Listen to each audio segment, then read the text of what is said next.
Greetings Math 215. So this video is here to show you the difference between the homework that you've been doing and your upcoming exam. So if I were to look at the homework, keep in mind that when we do the homework, okay, I'm going to preview it. Now your homework won't look exactly like my previews, so my previews are usually here so I can edit the questions, and so I have the edit view here, and what I mean by that is it has things like show completed problem. You don't have that, but you have something almost as nice as that, and that is this question help, where you can view an example, and the example will guide you through how to do the problems on the homework. Again, right now I'm talking about homework. Quizzes and tests are going to be very different. All right. Yeah, did I point out you could even call it the book, the e-text? So with the e-text, you can look at all of this. Again, this is homework, and these things are there because the homework is there to prepare you to, well, it's there to help you. It's help you get the questions, each question done. All right. So once again, you see this list of things that might help you answer questions in the homework. Now, it's actually possible we might get this exact same question on a test, but we won't have access to the question help. A couple more things than that, but one of the things that that's certainly one of the things that distinguishes a quiz from homework. All right, so I'm going to preview. Again, I'm on the editing view of this, so one or two things will be different. Well, here's the first thing you notice is there is no question help, not when you're taking a test. So this is to help you understand how the test works. I do have this check answer. I haven't clicked on an answer yet, but let me do that once or twice here. But all right, type this one incorrectly here. Well, let's type it wrong. So this is going to be a mixed number. The whole part is 5, and the fraction part, 0.2, is 2 over 10. Now, if I type this on the homework, it would say something like your answer is equal to the proper answer. I can look at something here. But 2 over 10 is not going to be the correct answer because I can reduce that fraction.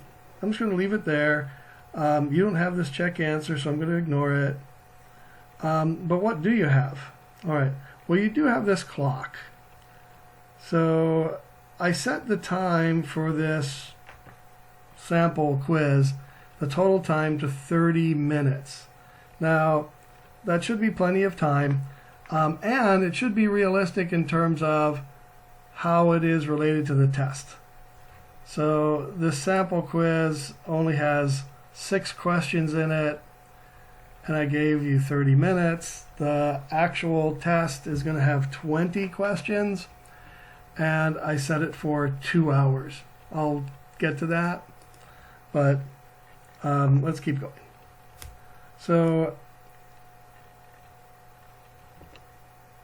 the underlying digit, that 1 is in the thousands place. This is base 10, by the way. So it's got to say that at this point in the chapter because we deal with other bases. So these are base 10. So it goes ones, then tens, then hundreds, then thousands, then, well, 10,000s. If it were a different base, I wouldn't multiply by 10 every time. I'd multiply by whatever the base is every time. So we might come across that. Let's do one more. All right, so this type of question, this one makes you think. So this is counting. Counting is a very important skill, but we're counting not in base 10, in base, well, 6.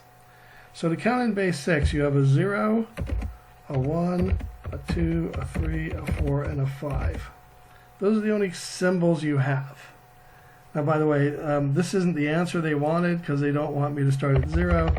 I just typed it there so you could see it on the screen. All right. So what happens in base 6? What happens at 5? Well, the same thing that happens with 9s in base 10. Right? We no longer we don't have a symbol for 6. We have a place value for 6. So the place value for 6 would be, well, we put 1 in the 6th place, and then a 10. All right, 1, 1 would literally mean 6 plus 1. In base 10 it means 10 plus 1, but here it means 6 plus 1. So that's 7. 1, 2 would be 6 plus 2. 1, 3 would be 6 plus 3, and 1, 4. Okay. And actually, 6 plus 4 kind of makes sense because I'm supposed to end at 10. And by the way, and also, notice I'm putting a comma between. What does it say? Ascending order, use commas to separate the answers as needed. All right. Base 7 has a 1, a 2, a 3, a 4, a 5, and a 6. But by the time we get to 7, I have to change the way I'm entering the numbers. I think that's the first 10. 1, 2, 3, 4, 5, 6, 7, 8, 9, 10. And it makes sense that it's 10 because, remember, what does, so let me highlight this. The 3 means the number of 1s, but the 1 is the number of, well, in base 10 it would be the number of 10s, but in base 7 it's the number of 7s. So 1 7 plus 3 1s is the number 10. So that would be the first, 10 numbers I'm counting in that base. All right, we're getting close to the end of this. I'm going to stop at this point. What I mean by stop is, well, this.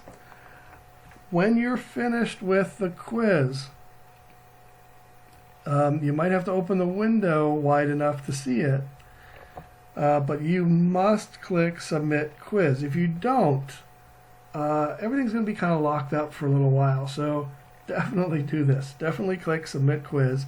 That might give me a warning that I didn't, I haven't completed 2 problems. I don't know if you remember, I skipped a couple of questions. I even got some wrong, so let's go look at it. So no surprise, I got 50% on this quiz. The one I skipped, it's going to tell me I didn't answer. So gives me the answer to that question. Let's go to the next one. See how it gave me the correct answer? And if I hover the mouse over here or click on it, it says I answered 5 2/10.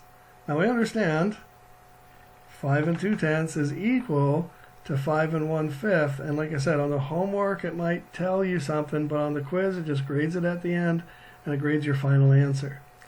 Let's see what else I got wrong on this one. Well, I don't think I even looked at this one, right? I turned in the test before, turned in the test before I got to this question. I clicked submit before I got to this. All right. So what's this one asking? This one is asking, us to add, and you can see what we're doing here. 9 plus 5 is 14. So instead of carrying the 1 up here, we're putting it right here. Just writing 14. So in the tens place, I want to add these together, that 6 and that 4. Well, 6 plus 4 is 10, but notice how it's shifted, so it's lined up in the tens place. And this 5 plus 6 is 11, but it's 500 plus 600, so it's shifted to account for the place value. In fact, that's what they say on this multiple choice part of that question. But my point isn't to go over these questions. These are questions that you've gone over, hopefully, in the homework with the material that it gives you. By the way, notice down here it says I answered nothing. So these answers, you answered nothing. So this is how you can kind of review what you got on the test. You do get to take the test twice. And let me go ahead and close this up, and let's take a look at the test real quick. All right, well, I'm not going to preview the whole thing because that might give it away, but in a way you do get to preview the test because you take it more than once. Notice how the clock has already started. It started at 2 hours or 120 minutes. All right. And notice how there are 20 questions. Now, some of the questions are worth more than others. So the one I'm looking at right now, question 1, is worth 6 points. And these questions that are worth a lot of points, like this one right here, 9 points. Well, it's worth 9 points because it has a lot of parts to it. So we can see the questions, 3 parts of 3 points each part. Let's see. By the way, you will get different questions. So if you're writing these exact numbers down, they'll be different when you take the test. They'll be a little different each time you take the test. All right, what's it saying here? Find the measure of the complement and the supplement. And again, not my point to actually do these problems, but if a problem has multiple parts, it might be worth more points than a problem that has one part.